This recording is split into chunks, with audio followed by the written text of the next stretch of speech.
अस्सलाम वालेकुम फ्रेंड्स, मेरा नाम है तैयब हुसैन और आप देख रहे हैं तैयब हुसैन यूट्यूब चैनल। दोस्तों आज की वीडियो में मैं आपको 1 HP इंजेक्टर पंप का रिमेनिंग डाटा बताऊंगा। तो फ्रेंड्स वीडियो को शुरू कर लेते हैं। फ्रेंड्स सबसे पहले मैं आपको इसका कोर साइज़ चेक करवाता हूं। तो फ्रेंड्स ये अभी मैं इसका नाप तोल कर रहा हूं। तो फ्रेंड्स इसका कोर साइज़ जो है वो है 8.5 cm तो सेंटीमीटर है। तो और इसमें जो रनिंग डाटा डाला गया है वो 4 कॉइल का सेट है, 1 से 6, 1 से 8, 1 से 10 और 1 से 12।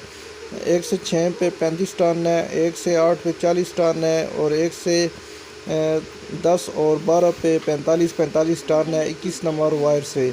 और अब आ जाते हैं इसकी स्टार्टिंग पे। तो स्टार्टिंग इसमें 23 नंबर वायर इस्तेमाल की गई है और इसमें जो टन दी गई है 1 से 10 और 1 से 12 दो कोयल का सेट है, 60 टन इसमें दी गई हैं। तो फ्रेंड्स ये इसका स्टार्टिंग डाटा है और इसकी कनेक्शन 1 से 3 है, मतलब बड़े सिरे से बड़ा सिरा डाल देना है, आपने जोड़ देना है।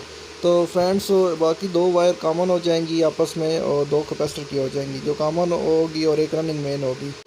फ्रेंड्स ये 2800 RPM मोटर है और ये इंजेक्टर पंप तकरीबन 60 फीट तक को पानी खींचने की सलाहियत रखता है। तो अभी आप इसको लोड चेक करवाता हूँ। तो ये अभी मैंने ये डाटा डाला है, इस पर आप देख सकते हैं 0.8 आ रहा है लोड, मतलब 1 एम्पेयर से भी कम आ रहा है। मतलब ये जब लोड पे चलेगी तो 2 से 2.5 एम्पेयर इसने लोड लेना है। तो 2-2.5 एम्पेयर लोड बहुत ही ज़बरदस्त लोड है एक 1 HP इंजेक्टर पंप का। तो फ्रेंड्स उम्मीद करता हूँ आज की वीडियो आपको पसंद आई। अगर वीडियो पसंद आए तो वीडियो को लाइक करें और इस चैनल को सब्सक्राइब करना मत भूलें। मिलते हैं किसी नेक्स्ट वीडियो में, तब तक के लिए अल्लाह हाफिज़।